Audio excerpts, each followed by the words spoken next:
Buenos días a todas y a todos los que estén viendo este video. Mi nombre es Sofía Belén Colomastete, soy estudiante de segundo año de la carrera de Pedagogía en Educación Media en Lenguaje y Comunicación de la Universidad Católica de la Santísima Concepción. Y en esta ocasión daré respuesta a 3 preguntas que tienen relación con la presentación del libro ¿Por qué los chilenos hablamos como hablamos?, del autor Darío Rojas, para el ramo de Taller de Oralidad con el profesor Carlos Poza. La primera pregunta es, de 3 ejemplos de eufemismos en el lenguaje de Chile. Primero que todo, ¿qué es un eufemismo? Es una palabra, figura retórica o expresión más suave y decorosa que sustituye a otra considerada como tabú, de mal gusto, grosera, ofensiva o demasiado franca. El eufemismo trata de suavizar el lenguaje sin cambiar el fondo. En el lenguaje político es en donde más se ocupan los eufemismos, según ayudando a la no discriminación y hacer más fácil la aceptación de quienes recepcionan el mensaje. Ejemplos de ellos son: el sordo es alguien con pérdida de audición, el ciego es no vidente, el feo es poco agraciado, así parecemos más acogedores e inclusivos. Hay bastantes ejemplos de eufemismos en Chile. La mayoría de las veces tendemos a relacionarnos por medio de estas expresiones, ya que muchas personas, según sus vivencias y experiencias, se sienten aludidas de manera negativa. Evitamos decir pobres y decimos vulnerables. Dicen pronunciamiento militar en vez de decir golpe de estado, y así muchos más. La segunda y siguiente pregunta es, ¿por qué elidimos el sonido s y el d? ¿Qué implicancias tiene?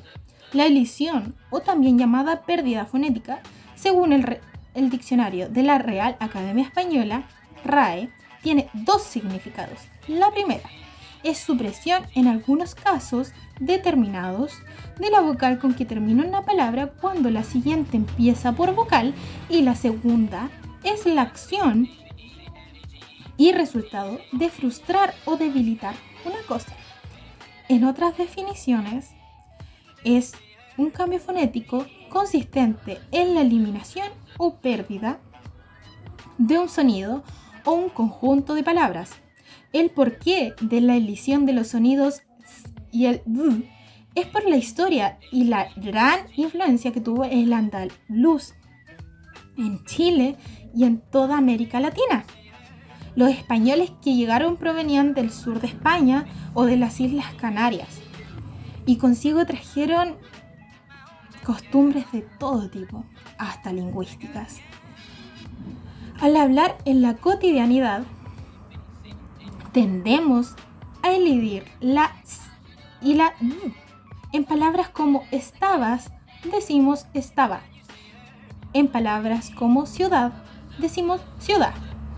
Implicancias que tiene la elisión de los sonidos s y el d es que se crean ideas erróneas sobre nuestros dialectos por una clase privilegiada de antes. En la actualidad es diferente, porque también se da paso a la hipocorrección. Ustedes se estarán preguntando, ¿qué es? Es el mantenimiento de un rasgo sociolingüístico característico de la clase social trabajadora que denota un prestigio social subyacente en la variedad lingüística de ese grupo social.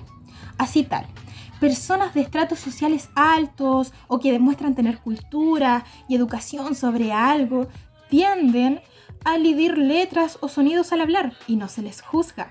Concluyendo, se debe abrir paso a la diversidad y no caer en prejuicios sobre nuestra expresión oral, porque es única y diferente a todas, también inigualable. Finalizando, la tercera y última pregunta es, ¿cuál sería el origen de la idea que en Chile se habla mal? Cuando el latín se empezó a dispersar, Andrés Bello fue uno de los grandes críticos en nuestra forma de hablar. Veía lo dialectal como perturbador de la unidad y del desarrollo nacional, y es razonable, ya que es parte del clima de opinión en su tiempo. Estas ideas tuvieron bastante bastante resonancia en las personas y dio paso al clasismo. Se formó una condena por la forma de hablar de los estratos populares, más que una deformación o corrupción de nuestro hablar, hubo un traspaso de usos con ciertas modificaciones que vienen de antes. Estos usos tienen continuidad histórica de varios siglos. En documentos de la colonia aparecen rasgos parecidos al habla de los chilenos y son citados por el autor Darío Rojas en su búsqueda de nuestras raíces lingüísticas. En obras del siglo XVII, como la autobiografía de la monja Úrsula Suárez o el epistolado de la Sor Josefa de los Dolores Peña y Lillo, aparecen con características como la confusión entre la R y la L, por ejemplo, volver por volver, árbol por árbol, o la pérdida de la D, por ejemplo, aonde por adonde. Incluso en el texto de Suárez aparece un ejemplo del voceo chileno, del que luego se encuentran más casos en la época de la independencia.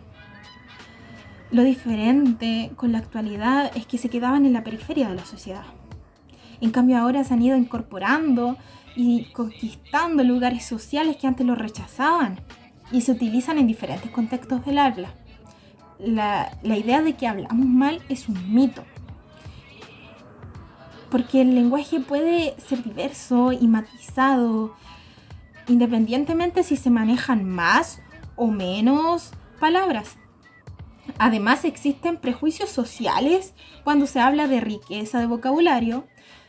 Se piensa en manejar el vocabulario de personas cultas, pero nadie piensa en la riqueza léxica del COA o de las jergas juveniles que hacen distinciones léxicas que otras personas desconocen. Podemos concluir que el lenguaje y los dialectos tienen procedencia histórica y no se debe juzgar, solo enriquecernos de él y conocer más allá de lo que se nos inculca. No podemos seguir avanzando y continuar con prejuicios que solo segregan. Debemos abrir paso a la diversidad de todo tipo, en este caso recalco el lingüístico. Esperando que se encuentren bien, me despido. Un abrazo. Adiós.